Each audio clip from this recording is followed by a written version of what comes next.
Alright, I'm going to attempt this and I'm going to try my best, so please just bear with me.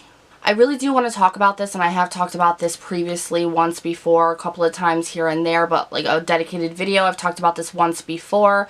There was something that kind of like triggered this, and I really wanted to sit down and talk about it. There's actually two things. I'm going to have to start from the past, then work even more in the past, and this might be very jumbled because of how I'm feeling right now, but this is very, very serious and very important to me, and I really wanted to share this part of me with you guys because this is part of why I'm here, why I have this channel, why I like to film, why I like to talk to people. The platform that I have allows me to reach a lot of people, and I love being able to relate with you guys, to make you feel like you're not alone, because I constantly do, and I know how that feels.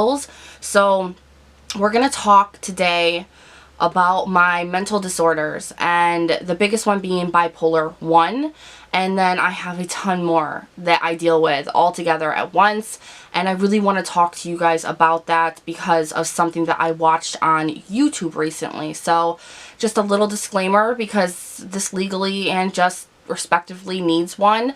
There are going to be things that I talk about in this, which if you clicked on this video, you probably already know that, kind of common sense, but you still have to say it. There's going to be things in this video that are going to trigger you, that I'm sorry if even that word does that, but there are going to be some not nice things in here about me, about the disorders, about the diseases, about everything. This isn't going to be a very pleasant video, but if you clicked on this, you either support me or you are going through this yourself, so you already know that struggle, or you're just prepared anyway. So, or you just want to pick this apart so you can run on Google Gossiper and talk shit, and that's okay too, because you keep me relevant. So if you want to know a little bit more about what I want to discuss about my mental illnesses, what I go through, what I feel, da-da-da-da, then just sit tight and we'll get right into it. Now, I do want to say I am in no way a professional. Obviously, I consider myself a victim of this mental disease, of all of them, a survivor that every day I'm still alive, and that's how I feel about it. So I'm not a professional. I'm not here to diagnose you. If you feel like you're having any kind of issues mentally, physically, emotionally, you always need to go and see a professional. Do not self-diagnose yourself. Even if you're like, oh my god, I just watched Nikki's video and I have every single thing she's talking about, it doesn't mean that you have what I have. You need to go and see a doctor and be diagnosed and go through all of those steps like I did, and like a lot of people who have bipolar and have actually gone somewhere to a professional to be diagnosed. We went to a professional. You need to go to a professional. So I can't diagnose you, and please don't diagnose yourself off from this video. So after saying that, let's jump into this. So I have a few close friends here on YouTube, and I talk to them a lot through text messaging, and some of them are just subscribers, you know, they don't have channels, and some of them are fellow creators. And I text them a lot, and most of them know right now that I'm not in the best way mentally. I'm going through a very low time with my bipolar, and I kind of hermit. I don't like to be talked to. I have a very hard time. It's very fucking hard for me to be able to text people back, to hold a conversation, to do things, to be out in public.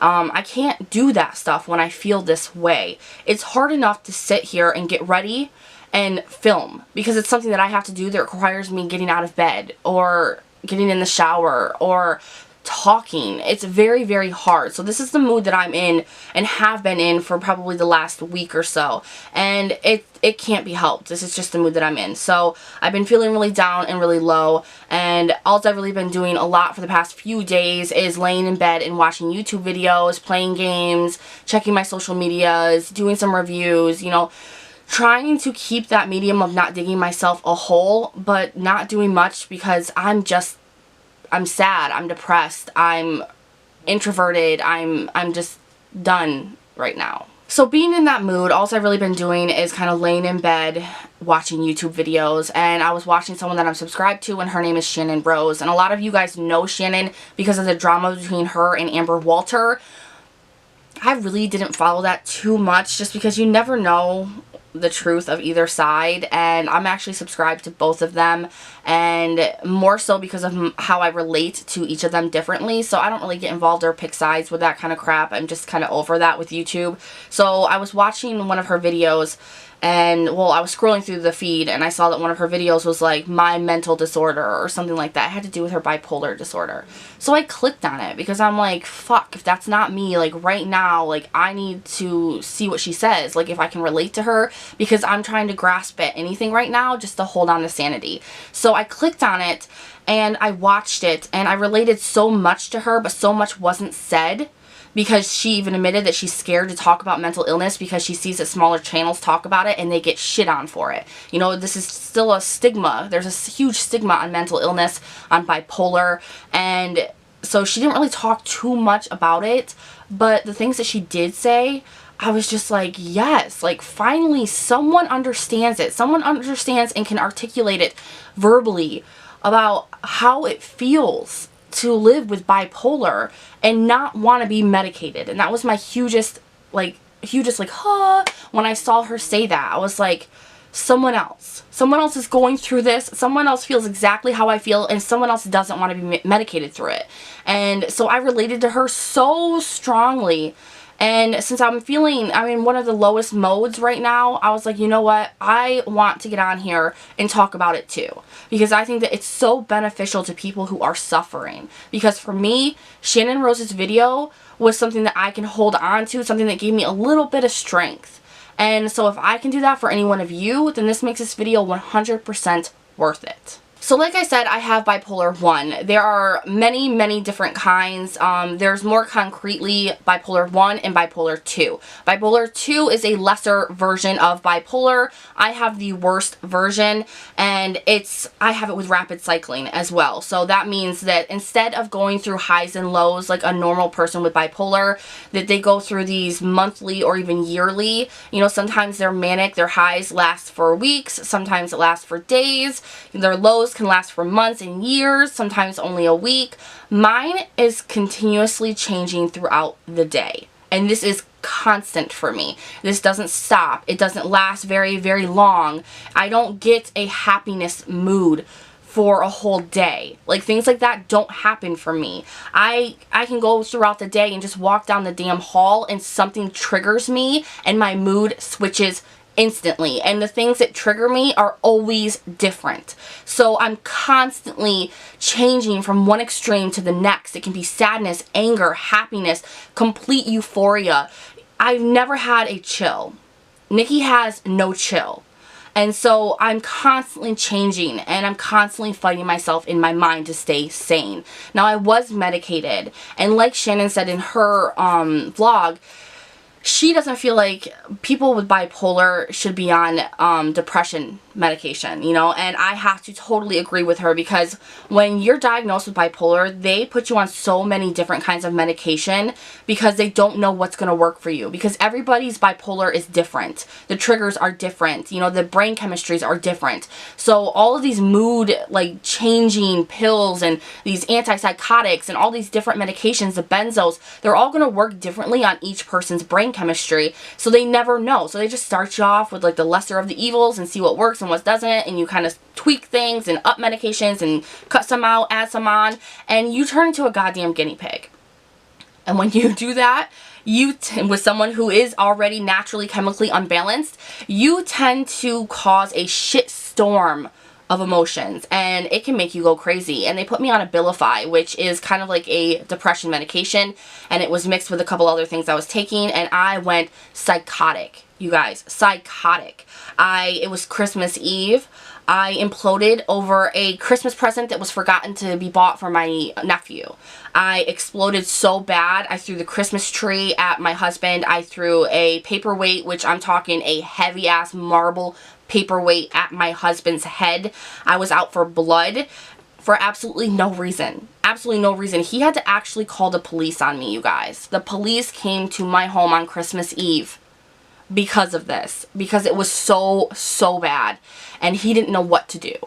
And that's what depression medication did to me with my bipolar. It made me go psycho. And like with Channon, she said that it made her try to kill her mom. It made her go completely psycho. And I related to that on so many levels. I mean, it gave me chills. I was like, holy fuck, someone else can relate to these problems. It's not just me. I'm not the only one that is fucked up to this point, you know? And it feels so good to relate. So that was another thing that I was just like, damn, thank you, yes. But on top of the bipolar, I also have BPD, which is borderline personality disorder, which messes with your relationships. It causes you to feel more than you should. You know, if someone accidentally hurts your feelings, you feel like they meant it and that they just dug that knife in so deep and laughed in your face and then spit on you and walked away. It's hard for you to be broken up with. It's hard for a friend to tell you that they no longer want to be friends with you. You know, you have your own sets of triggers with just that. And it's very, very hard. And that is something else on top of the bipolar that keeps me reserved and hermit-like. The BPD will actually cause me to pull away from people, but they're not allowed to pull away from me. And that causes its own set of problems.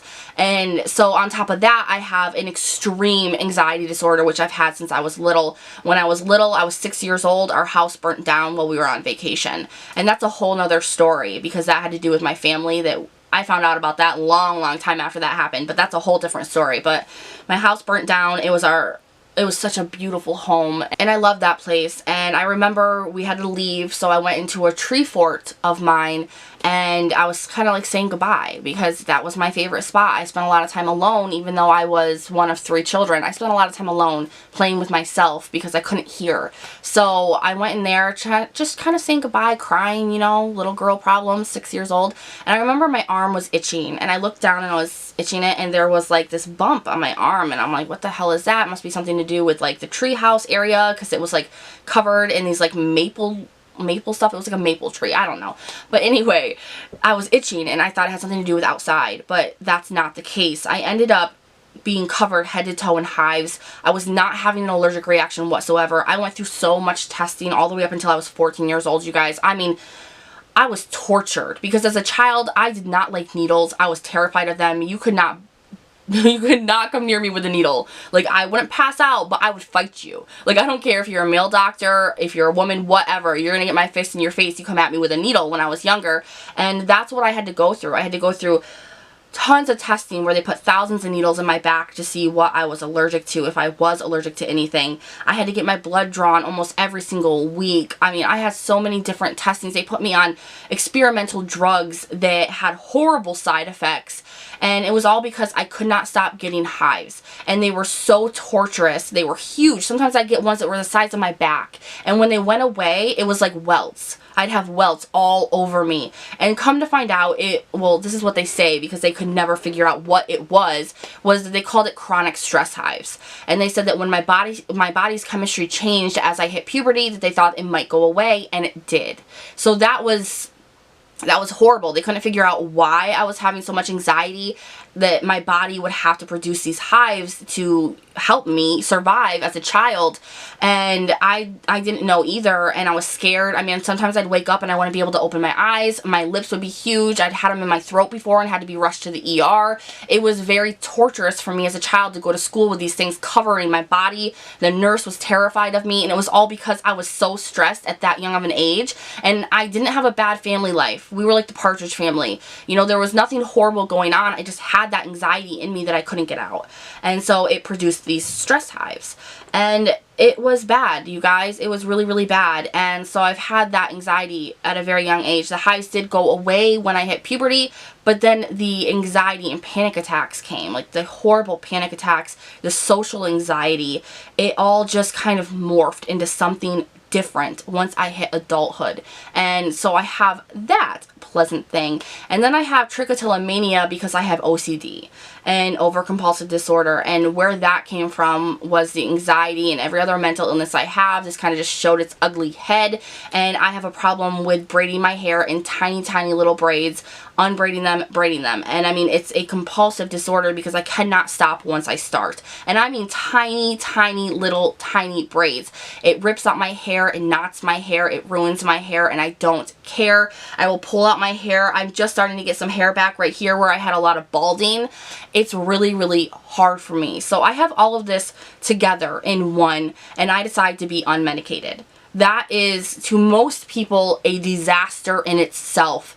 I've never been, like, put into a psych ward. I've never been hospitalized for my mental illness. And I had a therapist, and she was boggled. She's like, you know, you have some serious mental disorders, but your awareness of your mental disorders is what keeps you sane. She's like, I can't believe that you've gone all this time without medication and not been hospitalized. And that's the thing, is I have an extreme awareness of my bipolar, of when things are changing. I have an extreme awareness of when I'm about to have a panic attack, when something's not right. And I've always had people that love me behind me to help me and be my strength, you know, and help me get through things without it being a problem to the point where I need help. Now, I did get to the point in 2008 where I needed to be diagnosed with the bipolar. I didn't know what was going on. I was messed up. I was cutting myself. I was taking drugs. I was being really, really just not myself. And my husband said, look, it's either me, like I'm leaving, or you need to go get help. And I did, and I ended up getting diagnosed with all these things, and I was on the medication, and the medication fucked up my life, you guys. I was on Xanax, I was on Abilify, I was on Lamictal, I was on so many different things. They put me on something that started with a G, Juden or something like that, and I had such a reaction to that I had to be rushed to the ER because I couldn't breathe. Like, there were so many medications that I was on, but the Xanax was the one that screwed me over, because after I was in therapy, I got diagnosed, I was on these medications, some of them were helping. The Xanax was helping so much I could actually get out of the house. I could go to sleep. I could stop this chatter in my brain constantly. And so I started taking that, but it became so addictive. And because of my bipolar, which causes you to have like zero ambitions sometimes, and like you lose all ambitions to, you know, don't do drugs, don't have sex, don't do this, don't hurt people's feelings. You lose all of that. I abused that Xanax, and I got really addicted to it, and it got to the point where I went a whole semester in college. I had all these notes, these books and books of notes that I didn't even remember being there.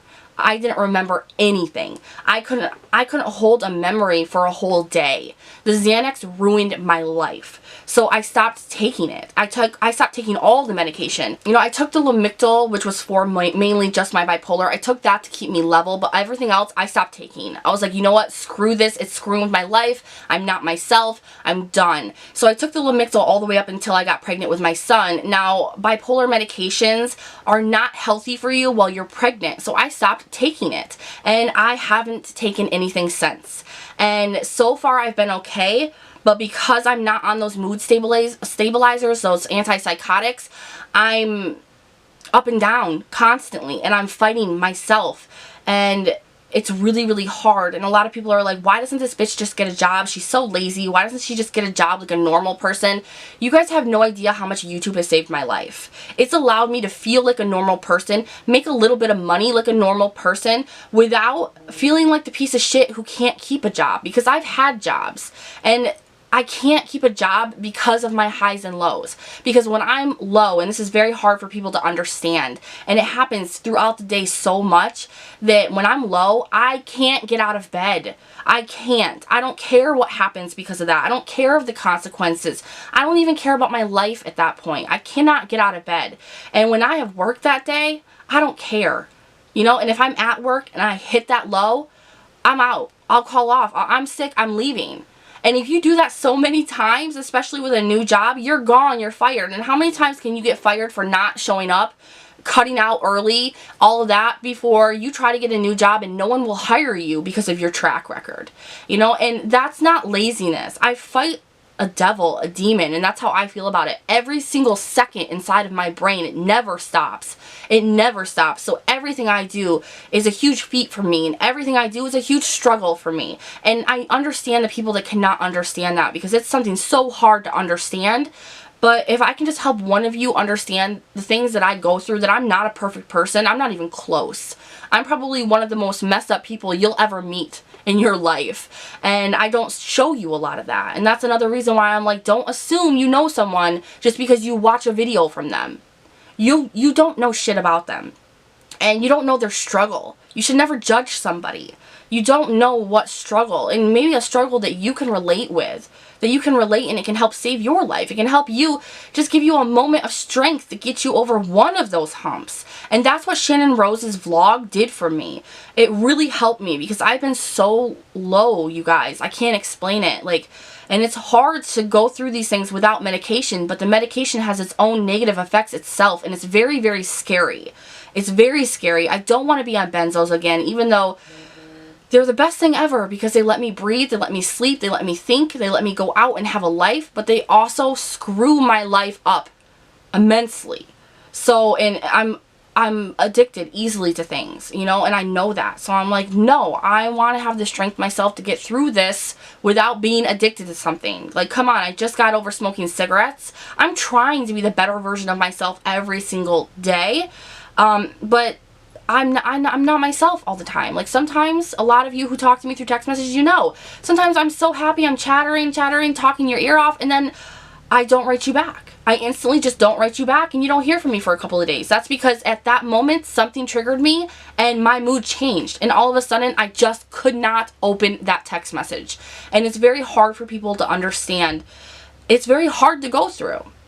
But if I can help you guys, help anybody, just feel like I relate, you know, and I'm sorry if this is all jumbled and not making sense. I usually am very good at articulating myself verbally, like on camera, but I'm very jumbled today. I'm not having a very good day. I'm very low, but also manic at the same time, and I'm not sure how to process my emotions right now. So I'm sorry if I'm talking very fast, but I wanted to get on camera and show you guys, like, what I go through, what I'm going through one of these moods, how I feel.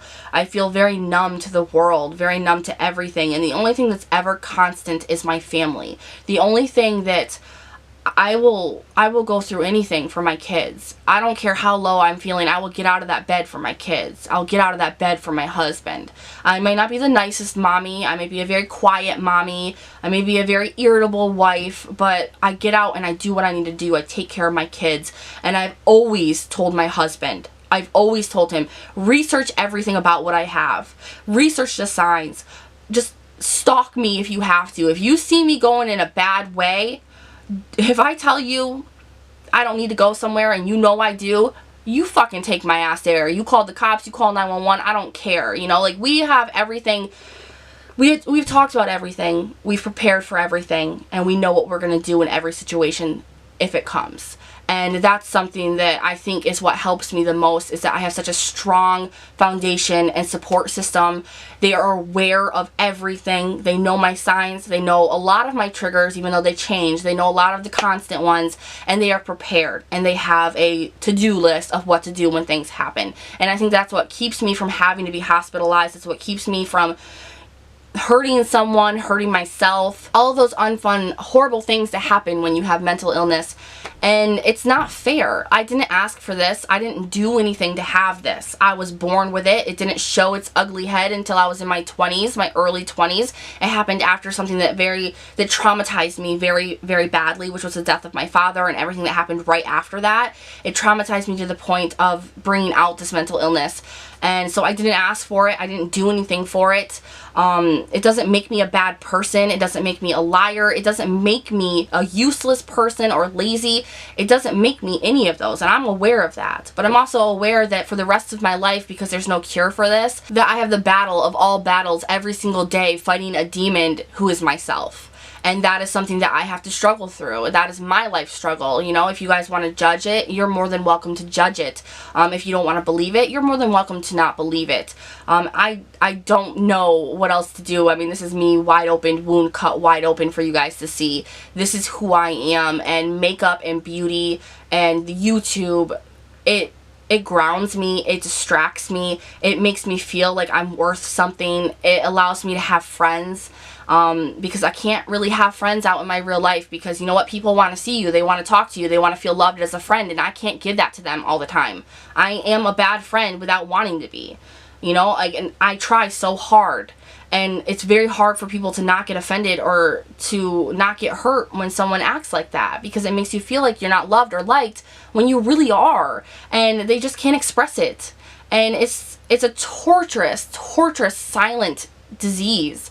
And I just want, maybe some of you can understand it a little bit more, or you can just feel like I'm here with you. If you're struggling, I'm here struggling with you. So that is really everything I wanted to talk about. I'm sorry if this is so jumbled and it made no sense as to why I even made this video, but I watched Shannon Rose's vlog.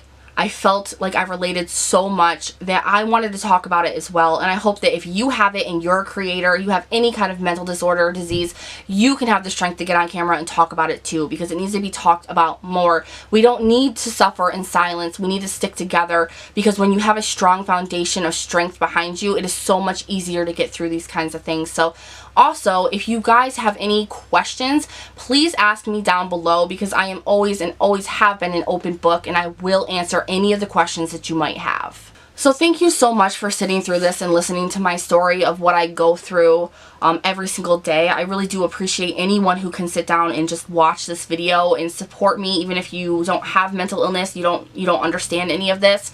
I appreciate so much that you would even take the time to click on it and listen to my story, because for me, it's very hard to talk about. I feel extremely exposed, and since I'm such a prideful person, I kind of take a hit to my pride talking about this kind of stuff. It makes me feel weak and opens me up to a lot of judgment. So if you positively watch this to be a supporter and to be positive about it and just be there for me, or just because you don't even know me, you just clicked on this because of the title or something and you just needed to feel like you related to someone, I hope I could do that for you guys. So if you like this video, please give it a thumbs up. Make sure all questions down below in the comments, and I will talk to you guys in the next one. I'll talk to you guys in the next one. Bye.